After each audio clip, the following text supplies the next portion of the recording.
আর্জেন্টিনার জয় জয়কার, নাস্তানাবুদ হয়ে লজ্জা নিয়ে বিদায় নিল ব্রাজিল। চলছে অনূর্ধ্ব-20 বিশ্বকাপের আসর। গ্রুপ পর্বের শেষ ম্যাচে একই দিনে ভিন্ন দুই প্রতিপক্ষের বিপক্ষে মাঠে নেমেছে আর্জেন্টিনা অনূর্ধ্ব-20 দল ও ব্রাজিল অনূর্ধ্ব-20 দল। আর্জেন্টিনা মুখোমুখি হয়েছে ইতালির বিপক্ষে, অন্যদিকে সেলেসাওরা মুখোমুখি হয়েছে স্পেনের বিপক্ষে। গ্রুপ পর্বের শেষ ম্যাচ হলেও ব্রাজিলের জন্য এই ম্যাচটি ছিল বাঁচা মরার লড়াই, কেননা গ্রুপ পর্বের প্রথম দুই ম্যাচের কোনোটিতেই জয়ের দেখা পায়নি তারা। প্রথম ম্যাচে মেক্সিকোর বিপক্ষে ড্রয়ের পর দ্বিতীয় ম্যাচে তারা হেরেছিল মরক্কোর বিপক্ষে, যার ফলে শেষ 16তে কোয়ালিফাই করার সম্ভাবনা ছিল বেশ ক্ষীণ। শেষ আশাটুকু বাঁচিয়ে রাখতে সেলেসাওদের জিততে হতো গ্রুপ পর্বে নিজেদের শেষ ম্যাচটি, তবে তা আর হলো না।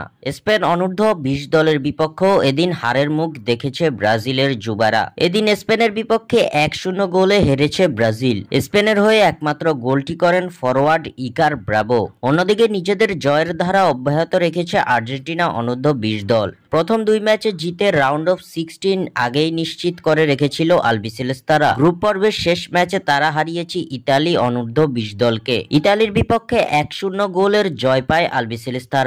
আলবিসেলেস্তাদের হয়ে একমাত্র গোলটি করেন ডিফেন্ডার টমাস গোরসিতো, যার ফলে 3 ম্যাচে 3টিতেই জিতে পূর্ণ 9 পয়েন্ট নিয়ে পয়েন্ট টেবিলের শীর্ষে অবস্থান করে শেষ 16তে পা রেখেছে আর্জেন্টিনা। ব্রাজিলের লজ্জাজনক বিদায়ের দিন আর্জেন্টিনার উল্লাস। 5 ট্রফি নিয়ে জেতার বড়াই করতে করতে বাড়ি চলে গেল সেলেসাওরা।